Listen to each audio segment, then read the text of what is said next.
Hello there, my name is Nathan, and these are just a few of my personal opinions.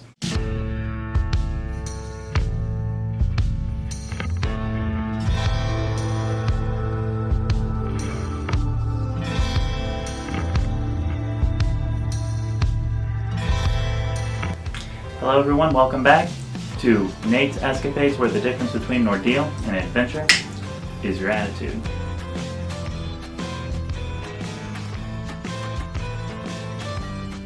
Welcome everyone to the first of the journal entry series. Today we're going to be talking about lovely Astoria.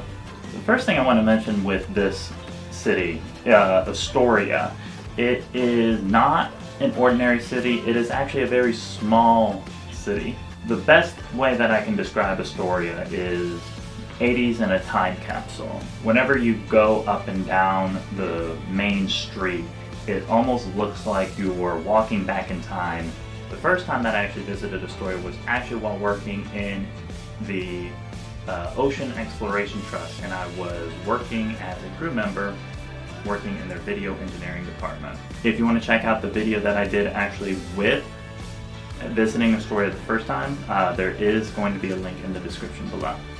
So the first time that I visited Astoria, it was more so in a tourist kind of aspect. During our off time while working on the EV Nautilus, we would actually go into towns and ports of call, enjoy a meal, maybe enjoy some internet whenever we're there. Coffee shops though, let me tell you something about coffee in their coffee shops. There's a lot of coffee shops. As a matter of fact, when I tell you that I had never been to a coffee shop besides a Starbucks or a Dunkin' Donuts, don't judge me. Here in Florida, coffee shops are an anomaly. Can't help it. So I was asked about what was my favorite French press. I don't know. I was asked what was my favorite brew. I don't know. What was my favorite flavor? Coffee is coffee. I didn't. Chocolate flavored coffee, that's a thing. Oh, there's also pecan or peanut butter. Oh, there's dessert chocolate beans too. Who would have known that there were multi-flavored coffee beans? But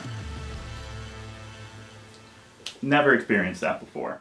We got to go to a few historical sites on my tour. There were a couple battlements that we got to see. We got to see an old wrecked ship. We also got to see a tower that was built there in Astoria as well. And it was more like historical relief. There were names that were embellished, that were placed there. And then part of my job is actually interviewing the tour guides or locals that are providing these tour excursions to get an inside look as to what these tours provide, what is the experience. And if you want to check out that video, that link is also in the description below. Make sure you check it out. The tour guide that I had was very amazing. She was very phenomenal, had the best mane of hair I've ever seen. And she provided a lot of insight, a lot of facts about, I believe it was World War II, if memory serves me correctly. And during the tour, you see quite a few things.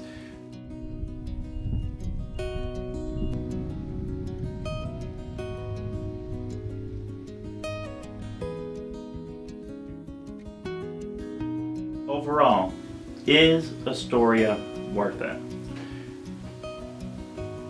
Astoria is best to experience at least once. You want to go there at least one time. It's pretty cool to see the Goonie house. The bars and the coffee shop experiences that you'll have there, they're very engaging. They're kind of like one-on-one experiences. There's brews that you can only have there, both coffee and beer. And the town is, like I said, a time capsule capturing the 80s and almost like living in a movie at times. However, you don't need to see it multiple times. You can see most of the museum highlights in one day, maybe two. But overall, I'd give it an up. Otherwise, until next time, remember everyone, be safe out there, and the difference between an ordeal and an adventure is your attitude. Until next time.